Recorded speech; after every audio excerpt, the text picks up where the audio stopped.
Et la toute dernière intervention de la journée autour de cette question de la mémoire. Parce qu'on dit souvent que en fait, l'habitant ou même l'humain ou le citoyen a la mémoire courte et pourtant il est possible de se doter d'une mémoire. Et c'est notamment ce dont va nous parler Laetitia Atlani-Duo.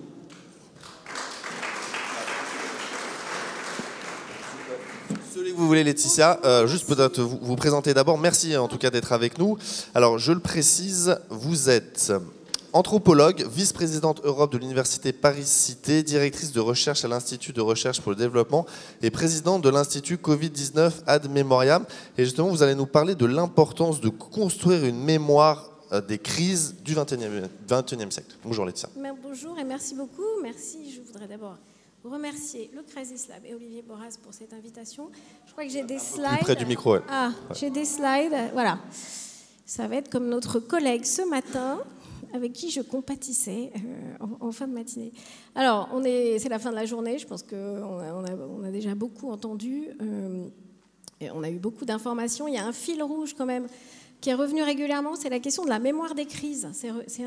On en a entendu parler en plénière, dans les ateliers, et là, ce qu'on m'a demandé de faire de manière très rapide, en 10 minutes maximum, c'est de vous présenter une initiative sur les mémoires d'une crise en particulier, et qui est la mémoire de la pandémie Covid-19, initiative qui s'élargit aujourd'hui, à partir de janvier prochain, je vous en parlerai, aux mémoires des crises plus largement, mais qui s'est structurée autour d'un institut qui est donc l'Institut Covid-19 Ad Memoriam. Peut-être pour me présenter, oui, ça c'est tous les titres, mais en fait donc, je suis anthropologue, spécialiste plutôt des crises humanitaires, j'ai plutôt beaucoup travaillé à l'international.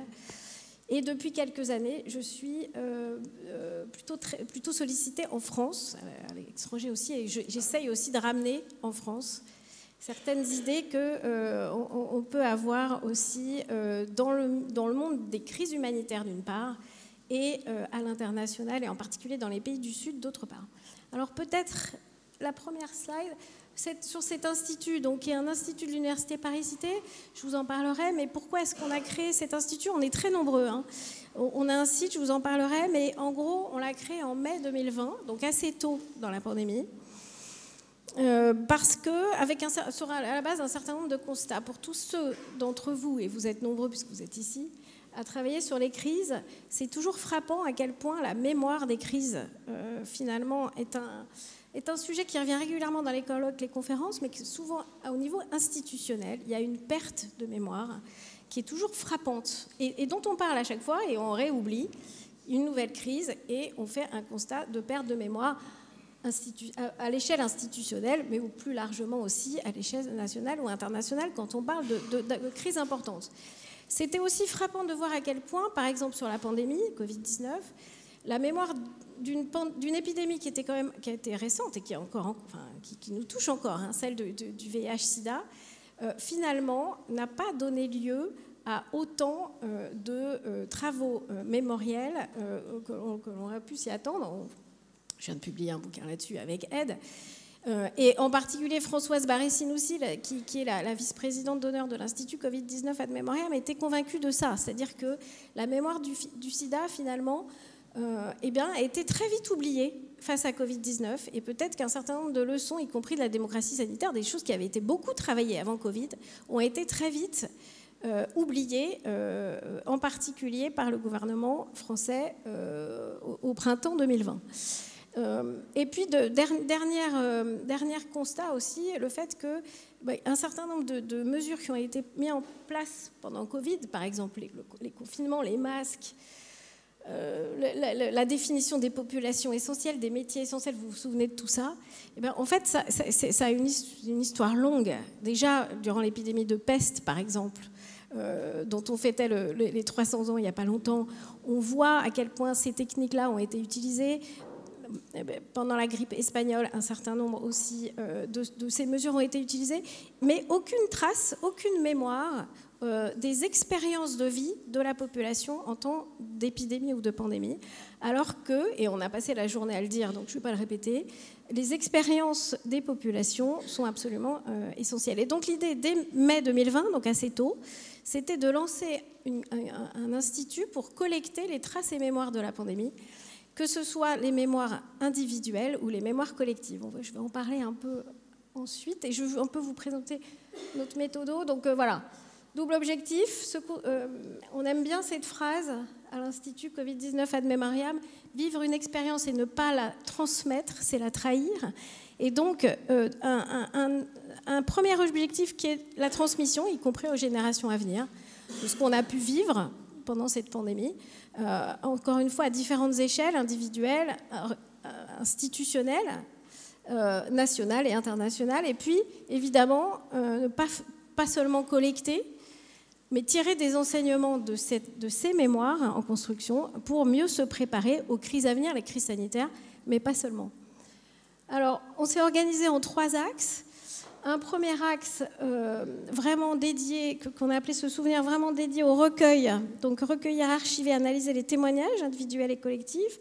Un deuxième pour diffuser la connaissance et un troisième plutôt axé sur les pratiques commémoratives et les hommages. Je vais en parler un tout petit peu plus après. Alors ça c'est juste, il y a quelques logos, en fait il y a beaucoup plus, on aurait pu en mettre plus. L'idée c'était aussi dès le départ, donc dès mai 2020, de ne pas créer uniquement une initiative académique. L'académie c'est bien et en particulier c'est un espace neutre. Les questions mémorielles sont des questions politiques et avec souvent des enjeux majeurs autour de ça, avec souvent des guerres mémorielles. Et donc, un espace neutre, c'est bien, mais on a essayé de ne pas faire comme souvent dans les projets académiques, qui est de démarrer uniquement avec des universitaires et puis après se dire « Ah ben zut, on a oublié les associations ». On a oublié les grandes communautés religieuses, qui sont aussi importantes en temps de crise. On a oublié les médias, les journalistes. On a oublié le monde du droit. On a oublié le monde, les organisations internationales. On a oublié les musées, etc. Donc, en fait, on a lancé Ad Memoriam avec tous ces acteurs-là dès le départ. Donc, un certain nombre sont là, mais il y en a plus si vous allez sur le site de l'Institut. Et donc un grand travail de collecte avec un travail de collecte à deux niveaux, des enquêtes de terrain, donc assez académiques cette fois. Après avoir dit qu'il n'y a pas que l'académie, c'est bien aussi. Donc des enquêtes de collecte de mémoire à l'échelle d'institutions, avec des partenariats. Là j'en donne 2, par exemple un partenariat avec l'Institut Pasteur, un partenariat avec la Direction générale de la santé du ministère de la Santé, etc.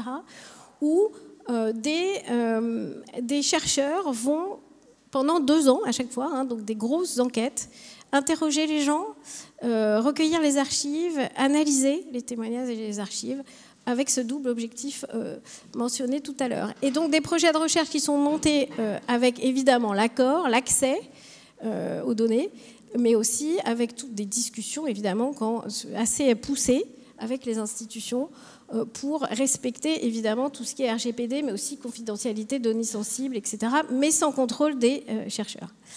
Donc un premier axe de collecte de mémoire individuelle, collective. Deuxième axe, donc on est toujours dans le premier axe si vous me suivez, mais la deuxième activité, sur la collecte de mémoire individuelle.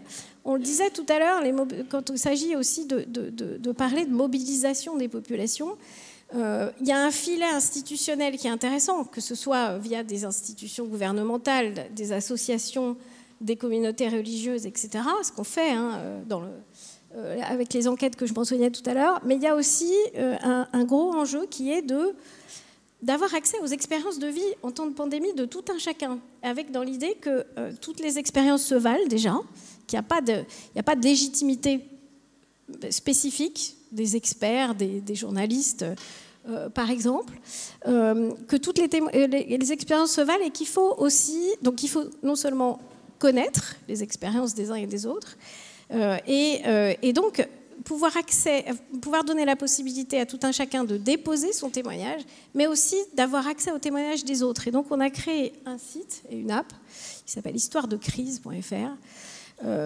qui permet non seulement de déposer son témoignage de manière anonyme, mais aussi de lire les expériences des autres, puisque l'enjeu, c'est construire les mémoires des crises, on l'a dit tout à l'heure, avec dans l'idée que de toute façon, il y aura des mémoires plurielles de la pandémie, et qu'il s'agit aussi avec non seulement de produire des bouquins, des articles, etc., mais surtout aussi de pouvoir proposer un outil citoyen grâce au fait que tout un chacun, encore une fois, a accès au témoignage des autres. En fait, on a juste une très légère modération qui ne vise qu'à s'assurer qu'il n'y a pas de contenu illicite, type appel au meurtre, etc. Mais c'est tout. Deuxième axe, voilà, c'est ça. Donc, se souvenir, recueillir, archiver, tout ça, on est pas mal intervenu dans la presse pour parler de l'intérêt de la collecte de mémoire individuelle et collective. On peut peut-être aller plus vite, sinon je ne peux pas tenir mes 10 minutes. Donc sur les axes, ça débloque complètement mes slides, hein, je suis désolée. Sur les numéros, c'est pas ça. Donc là, c'est deuxième axe, la question du soutien à des projets de recherche. On est un institut de l'Université Paris-Cité, je vous le disais, et on finance aussi beaucoup des projets de recherche, projets qui sont menés par des universitaires, mais qui sont aussi menés par des associations et par des collectivités locales. Donc là, si ça vous intéresse, on a des appels à projets réguliers avec un comité de sélection et un financement, mais aussi un accompagnement méthodologique pour mener des enquêtes sur la mémoire de la pandémie. Peut-être on peut passer au prochain. On a aussi, je vous le disais tout à l'heure, dès le départ, eu dans l'idée qu'il ne s'agissait pas seulement de collecter des traces et mémoires, mais aussi évidemment de les analyser et de les diffuser avec un but de produire des connaissances, mais aussi de nourrir les politiques publiques. Donc on publie un certain nombre de bouquins et d'articles. On a aussi créé une collection, la documentation française. Et en particulier, ce qui est intéressant avec cette collection, la documentation française, c'est un éditeur public, donc qui n'a pas d'enjeu de rentabilité. C'est qu'à l'échelle de certaines institutions, par exemple le Comité national d'éthique, ou par exemple pour une publi à venir en 2025, le Haut Conseil de la santé publique, pour une autre publi qui a déjà été faite, le Conseil scientifique Covid-19, on publie aussi l'ensemble des rapports ou des avis qu'une institution ou qu'une association a pu produire pendant la pandémie, avec un texte explicatif, de manière à ce que, encore une fois, pour les futures analyses de ce qui a pu se passer pendant la pandémie Covid-19, eh bien, tout ce que les acteurs ont pu faire pendant la pandémie ne disparaisse pas. Donc on est toujours dans l'idée de conserver une mémoire institutionnelle et donner la possibilité à ces institutions de diriger ces ouvrages et donc de produire un texte explicatif autour des documents bruts qui, eux, ont été publiés en interne, littérature grise, le temps de la pandémie. Alors, toute une série de colloques, conférences, etc., ça c'est classique, mais c'est important pour essayer aussi finalement de tirer des enseignements des données qu'on collecte, et puis des podcasts, des cours, etc. Bon, le podcast, si ça vous intéresse, est accessible sur Spotify et autres types de supports comme ça. Dernier axe, l'axe 3, donc, qu'on a créé dès le départ, mais qui prend de plus en plus d'importance avec le temps, évidemment, là, qui est la question de la mémorialisation de la pandémie par des activités de type hommages nationaux, hommages à l'échelle de mairies, par exemple, ou d'associations, mais aussi des événements avec, encore une fois, toujours en partenariat, hein, avec, dans l'idée de finalement participer à l'invention de nouvelles pratiques commémoratives. Alors, on est en particulier très actif sur l'idée que le gouvernement français devrait créer un hommage national autour de la pandémie Covid-19. On l'est depuis quelques années. On n'est pas les seuls, on le fait en partenariat avec des associations de victimes du Covid-19. Et avec dans l'idée qu'il faut aussi essayer, on ne sait pas du tout si on y arrivera tous, d'éviter les guerres mémorielles, déjà sur la pandémie, entre par exemple les endeuillés du Covid, le personnel soignant du public et du privé, des gens qui ont pu souffrir par exemple des conséquences économiques de certaines mesures, mais qu'il s'agit finalement, et c'est ça qu'on essaye de défendre, de rendre hommage à la société française tout entière, avec dans l'idée de la résilience dont on a beaucoup parlé, qui a finalement surmonté cette pandémie, pas complètement. On pense au Covid long, par exemple, mais il n'y a pas que ça, et qui finalement doit être aussi peut-être dans un rite de passage, je suis anthropologue, hein, au cours d'un hommage national, devrait être, si ce n'est respecté, mais au moins remercié. Et puis, on est aussi en train aussi de monter des lieux d'exposition itinérantes et un lieu de mémoire physique autour de la pandémie Covid-19, là, avec une série de partenaires, dont à l'international, mais y compris avec le Crasis Lab de Sciences Po. Alors, peut-être slide suivante. Et puis le MUSEM, évidemment, hein, nos partenaires musées, donc des musées comme le MUSEM en France, mais des musées, par exemple, à l'international également. Et puis je finirai là-dessus. À partir de janvier 2025, on vient d'avoir un gros financement pour étendre l'Institut Covid-19 ad memoriam à la question des mémoires des crises, plus largement, et l'internationaliser. Donc on va s'y dédier à partir de janvier, avec un partenariat, encore une fois, avec le Crasis Lab. Et donc, tout ce qui a été dit sur l'importance de la mémoire des crises aujourd'hui, c'était du miel à mes oreilles. Et on est à votre disposition, par exemple, en appui méthodo, hein, puisqu'on est quand même aussi, avant tout, des académiques à l'Institut Covid-19 ad memoriam, si ça vous intéresse. Voilà. Et puis, dernière chose, on monte un colloque le 17 mars 2025. 17 mars, ça vous rappelle peut-être une date, ce qui était le jour du premier confinement, parce que ce sera les 5 ans. Et que justement, cette idée de mémoire des crises, et surtout, la question, c'est comment construire les mémoires de la pandémie et comment associer tout le monde, avec toujours dans l'idée que, de toute façon, ces constructions seront multiples et que finalement, aussi dans les temps un peu troublés, peut-être, qui s'annoncent, arriver à le faire de manière pacifique et en partenariat serait formidable. Et donc, on le monte avec un collectif d'associations de personnes victimes et tous les partenaires que j'ai mentionnés. Si ça vous intéresse, vous êtes les bienvenus.